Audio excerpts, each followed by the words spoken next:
dia sama-sama kita di laptop gitu. Pak Faisal, ini ada laporan di kami namanya laporan intelijen katanya. Laporan intelijen, seorang menteri diadukan, ada yang mengadukan dan menteri itu mengadukan balik. Jadi ada level menteri dan level diadukannya apa si menteri itu? Penyelundupan. Penyelundupannya bukan yang tadi insider trading atau satu lagi bukan. Penyelundupannya memberikan keleluasan ya. Yang penyelundupan tadi itu kan itu sama mantunya presiden terlibat sama tentara berbintang. Itu menurut laporan KPK. Saya nggak tahu, Elo nggak disampaikan di sini. Nanti teman-teman yang memutuskan. Tapi saya ingin tuntas gitu segalanya. Jadi yang melaporkan itu Pak Luhut. Yang dilaporkan tuh yang melaporkan? Tadinya dia dilaporkan, kemudian dia melapor balik ke KPK, tapi jangan harap dia datang ke KPK, ketua KPK-nya dipanggil ke tempat dia. Itu menurut laporan intelijen KPK. Yang disampaikan pada pertemuan itu? Pada pertemuan itu. Dan dia tidak mengatakan confidential. Saya nggak tahu. Dan itu artinya kan Mas, yang selama ini dalam istilah kami itu state capture corruption. Jadi negara terlibat dan menjadi bagian penting dalam proses korupsi itu melalui kebijakan-kebijakannya, keterlibatan orang-orangnya. Jadi ini elit, menteri senior melaporkan menteri senior lagi. Oh, ini pengaduan antar menteri senior nih. Jadi Pak Luhut diadukan oleh siapa nggak tahu. Saya nggak tahu. Tidak diberitahu. Kemudian Pak Luhut mengadukan salah yang saya ingat nama itu Erlangga Hartarto dan Bobi Nasution. Itu saya cerita karena mantan KPK ya. Hal-hal begini sulit kalau kita harapkan dengan kondisi KPK seperti sekarang ini. Apatah lagi namanya ekspor atau memproduksi baterai masih jauh. Nah sementara cadangan kita hanya 21 juta ton. Cadangan biji nikel kita. Produksi kita tahun 2022 itu 1,6 juta ton. Jadi 13 tahun dari tahun 2022 habis biji nikel kita. Dan baterainya belum ada. Dan sekian 90% disedot ke Cina. Ini kalau semuanya ini kita dijadiin satu kata, apa namanya disebutnya nih?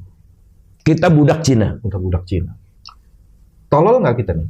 Sangat tolol. Nah, untuk mengatakan sangat tolol itu baru satu dimensi. Oh, gitu. Dimensi kedua. Jadi ada tolol yang lain, Bang.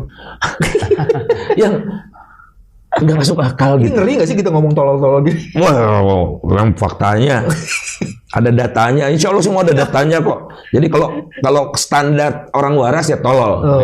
Ngeri-ngeri sedap nih, Mas Novel. Praktek ekspor ilegal nikel dari Indonesia ke Cina, dan ditemukan data 5,3 juta ton nikel. Pak Faisal punya tuh data-data itu. Iya, saya udah share ke KPK juga. Saya sudah sampaikan setidaknya kedua menteri secara langsung.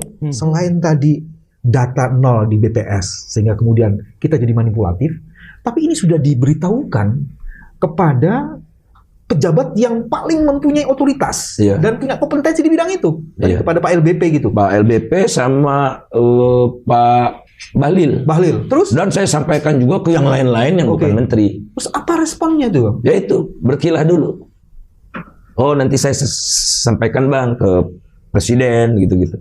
Ya, mereka udah jadi pemain semua, jadi repot. Kalau kemudian hal yang sebesar ini saja bisa lolos, dan lolosnya itu karena kan nggak sekali berangkat nih, kan gitu Pak Faisal ya. Setiap hari barangkali ada shipment. Dan besar sekali bentuknya, artinya kalau dikumpulin gunung lah dia kita lihat ya. Tapi ternyata bisa lolos. Kalau yang begini bisa lolos, jangan-jangan memang sudah banyak sekali yang pola-pola begini. Jadi hilirisasi di Indonesia adalah untuk menopang industrialisasi di Cina, tepatnya seperti itu. Pemerintah nentukannya ceroboh, mengasih saudara tua harus dikasih perlakuan istimewa. Pemerintah dengan sukacita menetapkan kamu belinya $40,9 saja ya dari 82. Nah begitulah praktik-praktik. Jadi kita tidak berdaulat. Yang menentukan surveyor mereka, yang menentukan trader mereka, yang menentukan macam-macam mereka. Dan smelternya mereka juga. Ya, mereka ini maksudnya siapa? China. Perusahaan smelter yang dari 22, 21-nya China. Memang praktik bahaya. korupsi kayak apa ini Mas Novel? Memang apa ya, serem sekali lihatnya ya. Oh, satu lagi Mas, boleh nggak? Boleh Pak. Kan nggak istimewa kan? Iya. Cuma menghasilkan NPI dan ferronikel, tapi dikasih tax holiday 20 tahun lebih. Oh. Tax holiday 20 tahun lebih. Kalau baterai masih make sense. Iya, iya, iya. Ini cuma nickel pick iron. Dan saya sampaikan Pak Luhut, ini kenapa dikasih? Oh, kata Seto lagi. Oh, kalau untuk yang baru enggak. Nah, berarti dia mengakui kan, yang selama ini yang cuma ekspor ferronikel dan nickel pick iron itu dapat tax holiday. Jadi Republik Indonesia ini dapat apanya? Iya, Itu yang saya bilang super tolol. Iya, iya. Kalau logikanya gini ya, kenapa kok memihak kepada perusahaan asing ya, dalam hal ini perusahaan Cina itu? Saya khawatir ada pejabat-pejabat pengambil kebijakan punya saham di situ. Padahal saya percaya benar integritas adik-adik yang muda itu ya, yang melakukan penelitian. Iya. Jauh mereka udah melakukan kunjungan juga kan. Mas Faisal, kalau lokasi. penelitiannya mungkin udah ada hasilnya dan mungkin bagus. Apalagi narasumbernya Mas Faisal. Cuman kan problemnya how to execute, Mas. Bagaimana menindaklanjuti hasil itu? Iya.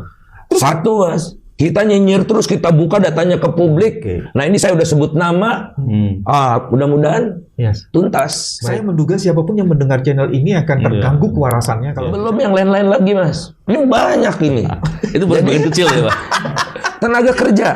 Tenaga kerja dari China yang masuk itu tidak pakai paspor. Oh iya? Cari kertas saja, pakai visa kunjungan. Kalau mereka kasus visanya kunjungan, rugi negara $100 per bulan per orang. Berapa lagi? Berapa? Ada hitung-hitungannya sudah. Terus katanya pekerja ini datang ahli kan. Nah, saya buka dong websitenya perusahaan smelter Cina yang ada di Indonesia, yang bahasa Mandarin itu, ya kita terjemahkan pakai penerjemah disumpah. Ternyata pekerjanya banyak yang tukang kebun, satpam, ahli statistik, aset, gitu-gitu. Terus koki, juru masak, gitu-gitu. Dan Pak Luhut waktu itu bilang, enggak, tenaga kerja itu datang ke Indonesia tuh men-setup pabrik. Atur-atur. Udah gitu dia pulang. Nah, itu saya tunjukkan, dan ini Pak datanya, ini Pak, tukang kebun segala macam. Diam dia. Jadi elit tahu. Iya.